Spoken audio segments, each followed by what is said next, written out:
तेहि अवसर सुनि शिव धनु भंगा, आयौ भृगुकुल कमल पतंगा। शिव धनुष के टंकार को जैसे ही सुना, श्री परशुराम जी महाराज चल पड़े। क्या हुआ? कुछ तो हुआ अपशगुन सा, कुछ हुआ है जो मेरी समाधि को तोड़ा। कहां से आवाज आई? जनक जी के महल से आई है, चलो देखने के लिए। तीर धनुष अस्त्र शस्त्र से तैनात, माथे पर कोप, हाथ पर फरसा लिए श्री परशुराम जी महाराज चल पड़े। देखी महीप सकल सकुचाने, बाज झपट जमू लवा लुकाने। परशुराम जी महाराज के हाथ पर फरसा, पीछे तीर धनुष टांग करके ऐसे चले क्रोध पर, जैसे मानो बाजा शिकार करने के लिए चला हो। परशुराम जी का आया देख करके लोग छुपने लग गए। अरे बाबा, हमारे दादाजी को इन्होंने ही मारा था। किसी ने कहा हमारे पिताजी को भी इन्होंने मारा है। अपने अपने कुर्सी के पीछे जो क्षत्रिय थे वो छुपने लगे। परशुराम जी हैं, भयभीत हो गए। लेकिन फिर दूसरी पल उन्हें लगा कि परशुराम जी के आने पर यदि सामने नहीं गए प्रणाम करने के लिए तो भी आफत है, कहीं दिक्कत ना हो। देखत भृगुपति वेश कराला, उठे सकल भय विकल भुआला। जो थे सभा पर एक एक करके उठने लगे, पिता समेत कहीं कहीं निज नामा। लगे करन सब दंड प्रणामा। कांपते हुए अपने प्राण को मानो मुट्ठी पर बांधते हुए कांपते हुए आए, अपने पिता सहित अपना नाम कहकर दंडवत प्रणाम करने लगे। किसी ने कहा फलाने के पुत्र हूं मैं। परशुराम जी ने एक धक्का दिया, हटो। तुम्हारा पिता क्षत्रिय था लेकिन श्रेष्ठ क्षत्रिय नहीं था मेरे। हाँ, इसी फरसे से वो मारा गया। दूर जाओ मेरी नजरों से।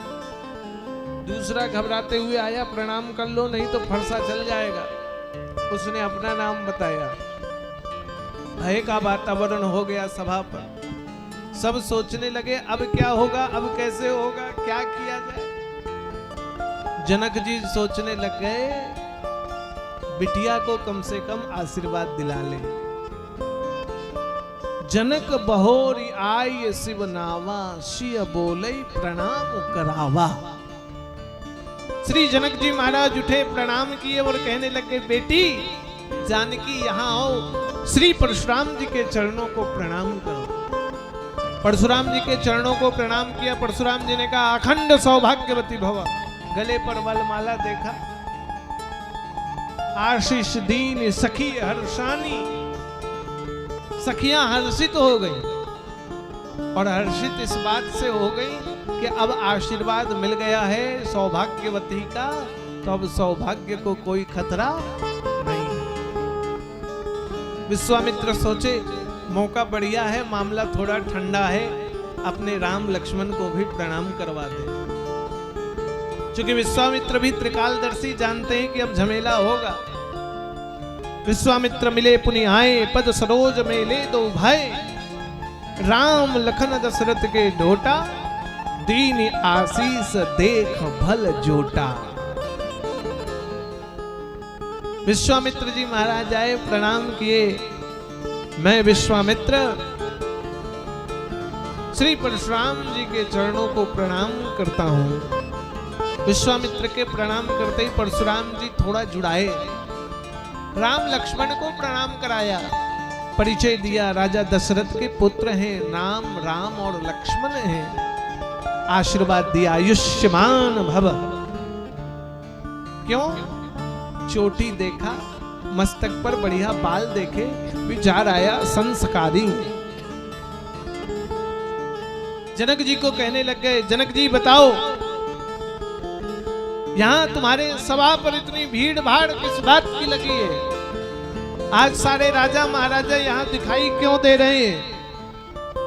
आज इतनी भीड़ भाड़ क्यों है? क्या अनुष्ठान चल रहा है? और बस इतना कहते कहते परशुराम जी की नेत्र भगवान शिव के टूटे हुए धनुष पर गई। क्रोधित हो गए परशुराम जी महाराज, किसने तोड़ा है ये शिव धनुष? जनक जी बताओ, इस सभा पर कौन बैठा है जो शिव धनुष तोड़ने वाला है, जो मेरे से शत्रुता मोड़ ले ली है? मेरे आराध्य का धनुष तोड़ने वाला निश्चित मेरा शत्रु है, स्वप्न में भी मुझे वो प्रिय नहीं है। अब सारी सभा शांत। जनक जी क्या कहें, जिसका विवाह हमारे बेटी के साथ होना है उसने तोड़ा। विश्वामित्र जी कह सकते हैं जिनको हम लेकर आए उन्होंने तोड़ा। राजा महाराजा कोई बोल नहीं पा रहे हैं, कौन बोलेगा बीच में? कहीं उनको मारने के पहले फरसा हमारे ऊपर न चल पड़े।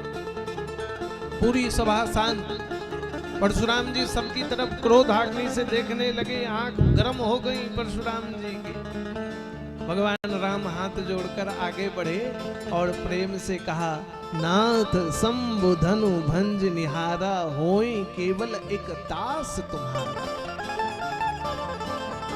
प्रभु, आपने जो शिव धनुष को टूटा हुआ देखा, वो शिव का धनुष तोड़ने वाला आपका कोई दास ही तो होगा। परशुराम बोलने लग गए, दास? दास वो होता है सेवक सो जो करई सेवकाई। सेवक वो होता है जो सेवा करे, ये नहीं सेवक वो हो जो मालिक की अनिष्ट की कामना करे।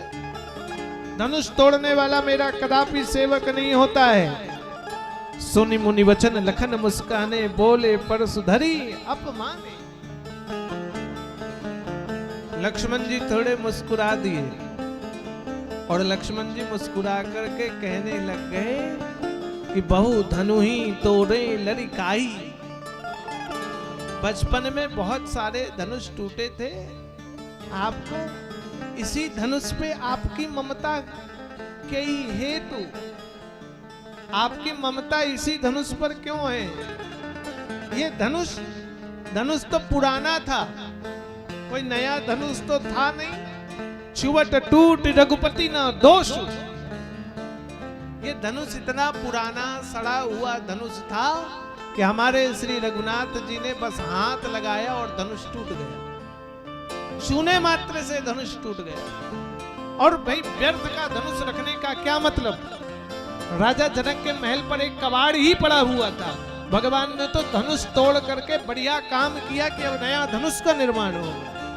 ये पुराने धनुष का क्या काम?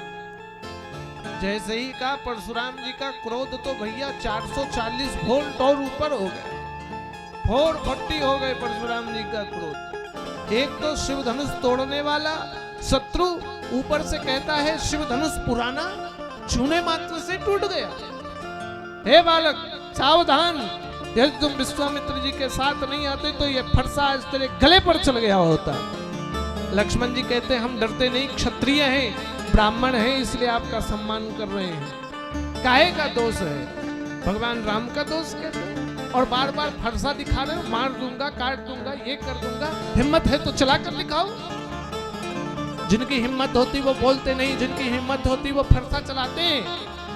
परशुराम जी कहते सावधान, यदि बालक ना होते, अभी तुम विश्वामित्र के साथ ना आए होते तो मैं अभी तेरा वध कर देता। परशुराम जी के क्रोध को देखते लक्ष्मण जी मुस्कुराने लगे। और व्यक्ति क्रोधी हो, उस समय कोई हंसे तो उसका क्रोध और बढ़ जाता है। क्रोधी को देखकर मौन होना चाहिए। लक्ष्मण जी तो आज परशुराम जी के क्रोध को इतना बढ़ाते जा रहे हैं कि मानो जीवन भर के क्रोध परशुराम जी का खींच रहे हैं बाहर, कि सारा क्रोध निकल जाए और परमात्मा की भक्ति की दृढ़ता इनके भीतर प्रवेश हो जाए। लक्ष्मण जी ने अति क्रोध किया। परशुराम जी ने हाथ पर फरसा उठाया, विश्वामित्र बचा लो अपने पुत्र को, अपने शिष्य को, अन्यथा आज अनर्थ हो जाएगा। विश्वामित्र ने पीछे किया तो राम जी आगे आए। प्रभु, क्रोध करना उचित नहीं है, विप्र क्रोध करे ये श्रेष्ठ नहीं है, ब्राह्मण को क्रोध करना धर्म नहीं है, ब्राह्मण भजन करता है। परशुराम जी कहने लग गए एक तो धनुष तोड़ते हो, ऊपर से मुझे ब्रह्म का ज्ञान सिखा रहे हो, ब्राह्मण का ज्ञान सिखा रहे हो। मैंने कई बार क्षत्रिय विहीन धरा की है, मेरे सामने कोई टिक नहीं सकता है, मेरे युद्ध में कोई मुझे परास्त नहीं कर सकता। मेरा फरसा अब लहू पीने के लिए तैयार है। जनक, लगता है तेरी सभा पर आज किसी न किसी का वध हो जाना है। लगता है ये दोनों बालक आज मारे जाने हैं। राम जी ने कहा हम क्षत्रिय हैं, क्षत्रियों को यदि कोई ललकारे तो पीछे नहीं रहता है, लेकिन क्षत्रिय होने के नाते हमारा धर्म है कि हम ब्राह्मण के आगे अस्त्र शस्त्र न उठाएं, ब्राह्मण के समक्ष सदैव नतमस्तक होना पड़ता है, हम अपना मस्तक आगे करते हैं। आपको यदि काटने से ही शांति हो तो आप काट सकते हैं, किंतु सावधान, यदि आप ललकारेंगे तो हम पीछे भी हटने वाले नहीं हैं। परशुराम जी को लगा मैं इतना बोले जा रहा हूं फिर भी इनकी शांति नहीं। कभी विश्वामित्र समझाते, कभी राम जी बोलते और कभी लक्ष्मण और क्रोध में आकर बोल देते। और क्रोध में राम जी ने जैसे ही बोला तो परशुराम ने कहा तुमने शिव का धनुष तोड़ा है, बड़ा बल है तेरे पास, इतना सामर्थ्य है, लो ये मेरा धनुष, तुम इन्हें तोड़ कर दिखाओ तो मैं जानू तेरी प्रभुताई। परशुराम जी ने धनुष को आगे क्या किया, धनुष स्वयं श्री रघुनाथ जी के चरणों में मानो नतमस्तक हो गया। क्यों?